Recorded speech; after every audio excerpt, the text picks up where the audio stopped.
咁呢啲我釀咗幾耐咧？呢度咧全部係有2罌咁大罌嘅，咁我釀咗3罌啦。咁呢罌嘅質素係最差嘅，因為佢帶酸味。咁呢啲咧係帶甜嘅，帶甜即係好成功啦，好香啦，有啲好似 sherry 嘅味道，但係佢冇咁甜，係清甜，佢完全係一啲糖都冇加嘅。咁呢個咧係舊年2022年4月12號，我就釀好咗個種啦，之後加水，依家咧已經係有1年啦。顏色就係咁噶啦，唔加糖咧，其實都係好香嘅。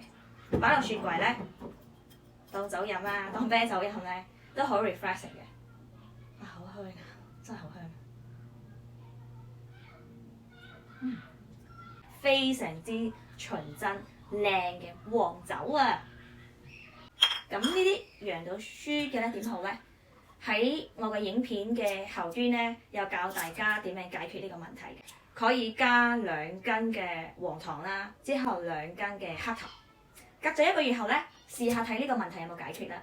如果飲起嚟咧，亦都係酸同埋有啲油漆嘅味啦，證明係冇得救噶啦。呢個黃酒咧就係釀失敗咗噶啦。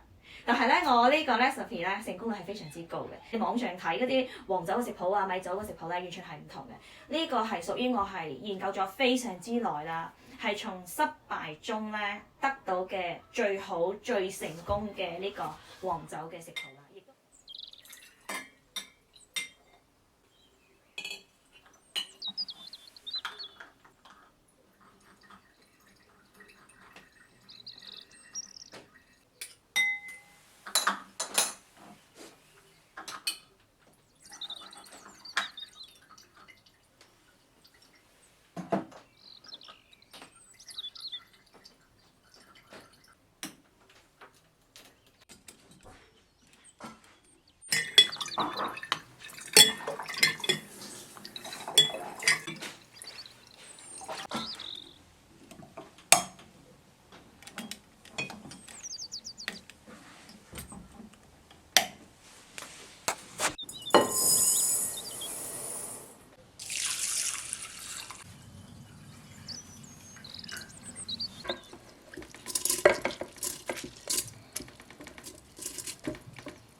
本來佢係冇擺糖嘅，好香好醇唔酸嘅。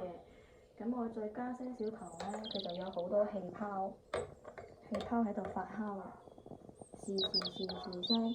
所以我依家飲些少睇下佢個味道。哇，好香啊！好香好醇嘅，佢入有好多氣泡。本來我冇加糖嘅，佢都好香好醇唔酸嘅。咁依家我加咗2羹糖啦，我想佢甜啲嘅，所以依家佢就有好多氣泡啦。你睇唔睇到啲氣泡？識喐㗎。係啦，所以依家我就試下佢個味道。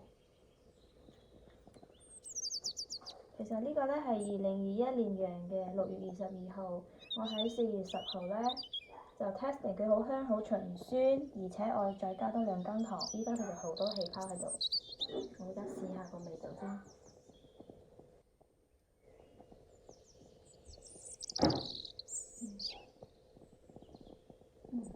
唔係咁甜咯。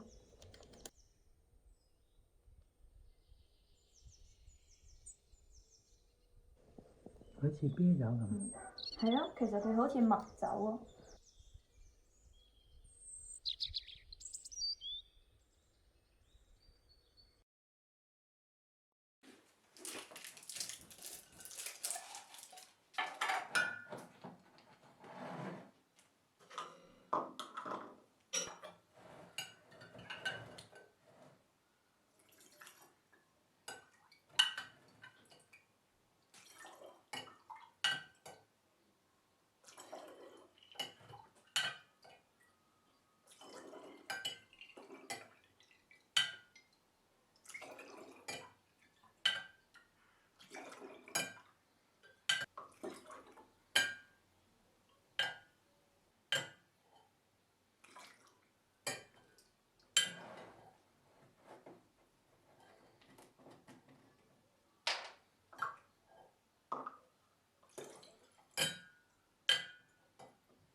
支兩支，哇！